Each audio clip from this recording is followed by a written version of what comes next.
Assalamu alaikum wa rahmatullahi wa barakatuh.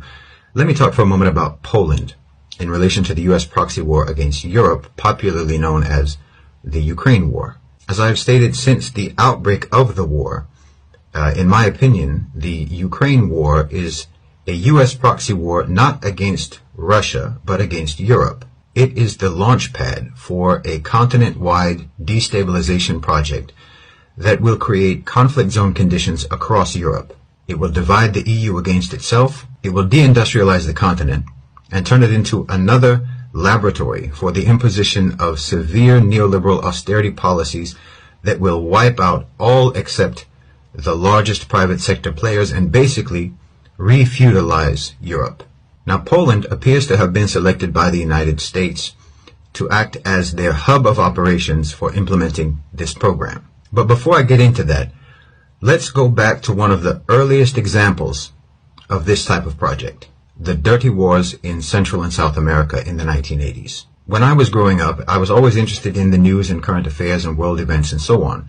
And the evening news every night was dominated by stories of savagery in places like Nicaragua, El Salvador, Guatemala, and Argentina. Civil wars, death squads, abductions, torture, and all forms of brutality proliferated the entire region. Now, all of this was orchestrated out of the American embassy in Honduras under the management of then U.S. Ambassador John Negroponte, whom locals referred to as Mr. Death Squad. Honduras had the largest U.S. embassy, it had the biggest CIA station, and the country became the staging ground for a regional destabilization project that continued throughout the 1980s. When John Negroponte was appointed the U.S. ambassador to Iraq shortly after the invasion and occupation, I fully anticipated that he would pursue the same sort of destabilization project throughout the Middle East. Now, Negroponte had a protege named Robert Stephen Ford, who was appointed the U.S. ambassador to Syria at that time, and he immediately began trying to foment rebellion and opposition and resistance and recruiting militia groups until he was eventually kicked out of the country. Now, I think we're all aware of what happened a few short years later in the Arab world with the Arab Spring, and we're all aware also, I think, of the role played by CIA-backed organizations in that disruptive movement. And I think we're also all aware of the role played by the CIA in backing armed groups in the civil war in Syria. In fact, during the Arab Spring, the United States tried to appoint Robert Stephen Ford after he'd been kicked out of Syria. They tried to appoint him as the U.S. ambassador to Egypt, but fortunately, his reputation and the reputation of John Negroponte preceded them, and popular opposition to that appointment forced the U.S. to scrap the idea. So the point here is that there is a pattern, and once you are familiar with the pattern, you can recognize it, and you can sort of abstractly predict the way it's going to play out, if not specifically.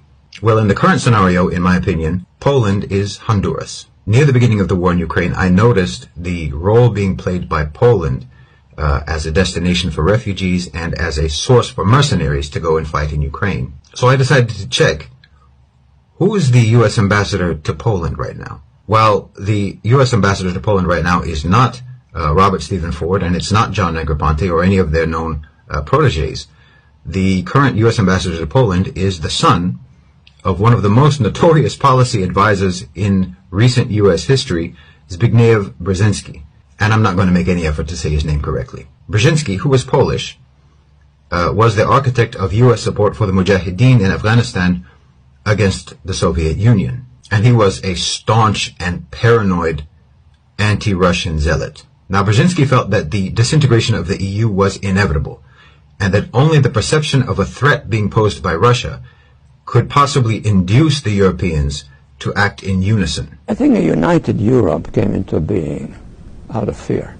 I think that entity is now on the way to a disintegration because the fear is gone. There is a certain inevitability to that.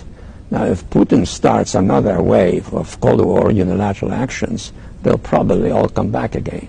He also believed that there were several countries that had been admitted into the EU that never should have been admitted, namely the Eastern Bloc countries and the Baltic states. Now, I think it's safe to assume that Mark Brzezinski, the current U.S. ambassador to Poland, probably shares his father's views, and he is now in charge of coordinating the destabilization program for Europe that will see the continent split right down the middle, with America's focus of support moving from the Atlantic European states and the Central European states to the Eastern European states, with Poland as its primary client.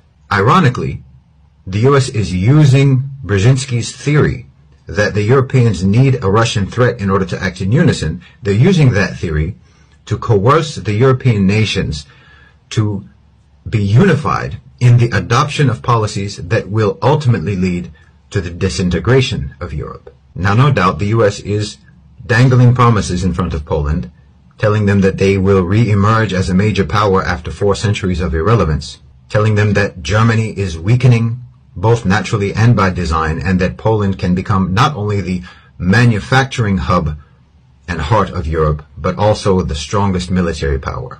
They're even hinting that Poland can become a superstate, incorporating both Lithuania and Western Ukraine into their territory. And just FYI, the suspected St. Petersburg bomber was born in Western Ukraine. So based on all of these promises, in my opinion, Poland is willingly doing America's dirty work, which, after all, they've actually been doing for quite some time.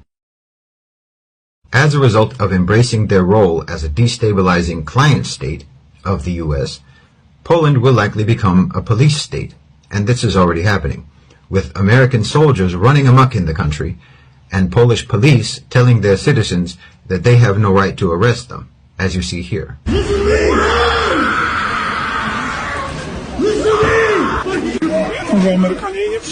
If you post this on any social media, you think Russia's going to protect you? And the same is likely to happen in the other Eastern Bloc and Baltic states where America is shifting its focus. They will be tightly controlled by American influence, and they will be encouraged to distance themselves from the EU and to even form their own economic and security bloc, which again, we already see happening.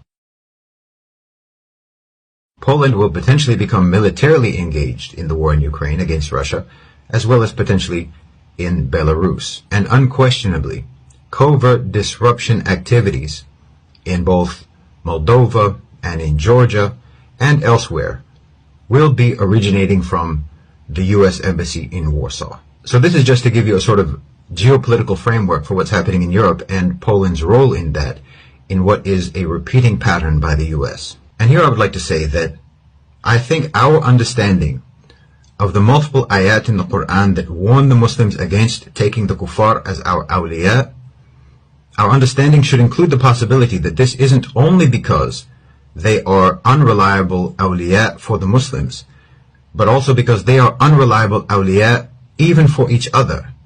And this is because they tend to operate according to short-sighted self-interest. Their loyalty is a commodity sold for benefit, and they will willingly turn on anyone if they think it will profit them. I don't think anything could demonstrate this more clearly than what's going on in Europe, and how America has no qualms whatsoever about sabotaging and undermining the safety, the prosperity, and even the lives of Europeans, while at the same time claiming to be their best friends.